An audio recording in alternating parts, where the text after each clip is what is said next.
everyone, welcome back to my channel.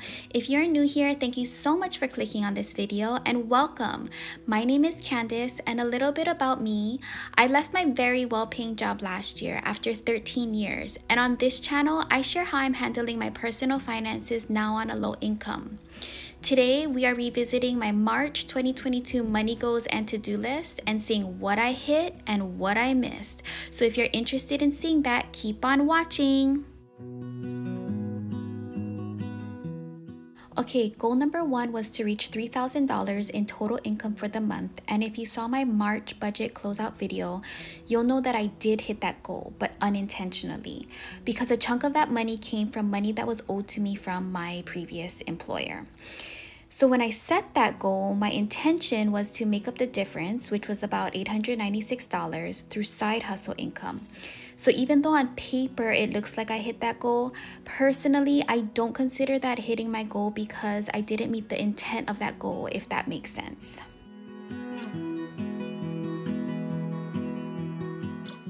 Okay, goal number two was to track my spending for the entire month. And yes, I definitely hit that goal. I mentioned this in my budget closeout video, but tracking every single thing I spent for a whole month was crucial in knowing where my money is going, especially when it came to my money enemies, auto subscriptions, which leads us to goal number three. Okay, goal number three was to cancel at least 3 auto subscriptions, which I did.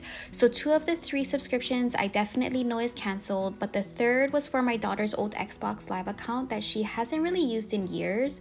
Actually, my ex-husband, while we were married at the time, he created the account using his personal information, but he used my debit card information. So this one was the hardest to cancel. I tried canceling online and even called customer service numerous times, but in order to cancel, I needed the email and password used to create the account, which obviously I don't have access to. So what I ended up doing was contacting my bank, and I explained the whole situation to them, and they are so very understanding. And since it is now deemed an unauthorized charge, they said that any future transactions from Xbox Live will be blocked. So I'm anxious to see if that method actually worked. Okay, goal number 4 was to keep our grocery budget under $400, and I'm so happy to report that we hit that goal. When I closed out my budget, I had spent $277 on groceries and still had $100 in my cash envelope just in case.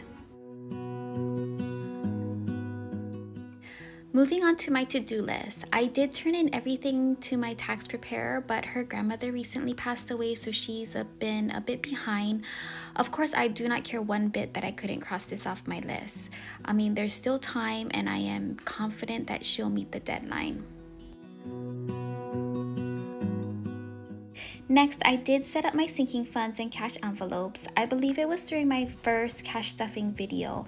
I'm still trying to figure out what works for me and what doesn't, but so far it's been a good experience. I also wanted to open a Roth IRA account for retirement since I basically walked away from my previous employer with nothing but my own contributions. I not only opened an account, but I was also able to contribute $500 last month.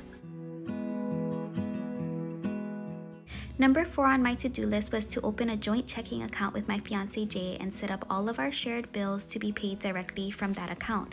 We ended up deciding not to do this, and if you're interested as to why, go ahead and watch my March budget closeout video. I talked more about it there.